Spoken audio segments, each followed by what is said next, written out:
Case number 9, Judy Davenport and Pedro Lopez, converting a powerful workshop into an online format. Summary. This case is about taking a face-to-face workshop and converting it for online use. Professor S.A., a well-known sexual health expert, runs a man-to-man HIV/AIDS prevention workshop. He's been running the workshop for 5 years to help improve sexual health for gay and bisexual men all over the U.S. During the 5 years the professor has run his workshops, there has been an increase in HIV/AIDS in men. One of the several reasons could be because the internet has made it faster and easier for men to meet new partners and to have sexual relationships. The NHF, a government agency, provided funding for the professor to develop an online version of his M2M workshop. He contracted with EDU Learning Systems, who sent him Jenny Davenport to help develop the online environment. Professor Pedro Lopez, a professor of learning sciences and a colleague, agreed to help with the project. The NHF timeline is that the first 9 months is spent on brainstorming and creating prototypes, followed by 6 months of project development, and then by 9 months of evaluations and comparisons of face-to-face and online results. The proposal includes 10 components from the sexual health model to be used as the basis for the online workshop. They are talking about sex, culture and sexual identity, sexual anatomy and functioning, sexual health care, safer sex, body image, masturbation and fantasy, positive sexuality, intimacy and relationships, and spirituality. The project goal is to broaden the impact of an HIV/AIDS prevention face-to-face workshop by adapting it to an online environment.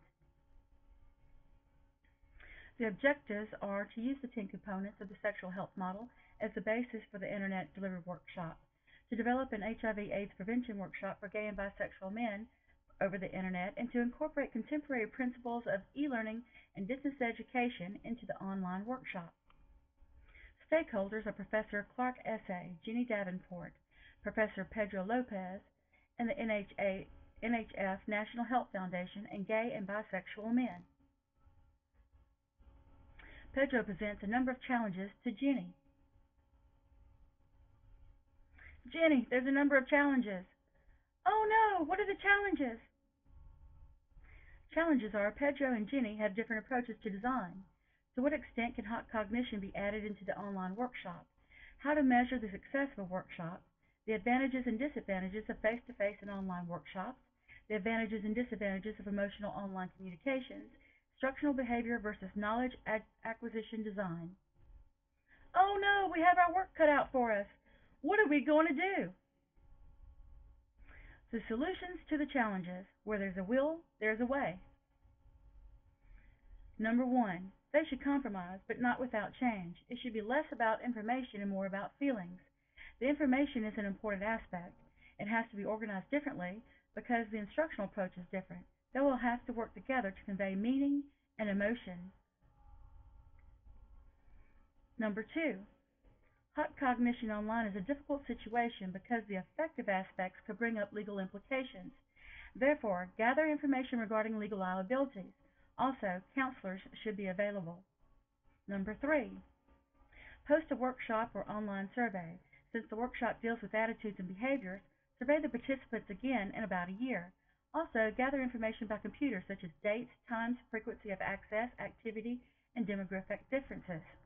Number 4, face-to-face is smaller, which could be an advantage or not. Also, they have the advantage of having people to share empathy and successful hot cognitions. Internet can reach more people, can be anonymous, and is more flexible in availability. Number 5, it's possible to misinterpret what is being said in sentences. Also, decoding reading materials can also be misunderstood. Flaming can occur in arguments. There's less support from instructors than healthcare providers. And the emotional factor could be an advantage since hot cognitions play a huge part in the success of the workshops. Number 6, with behavioral change, you have to be intentional with supporting people rather than just teaching them. The workshops are focused behaviors and attitudes. You cannot test behavior and attitudes because those have to be observed. Goals can be the same. Objectives need to be defined according to the medium and evaluation differences. And surveys can be done now and again in a year. Thank you. The end. Created using Powtoon.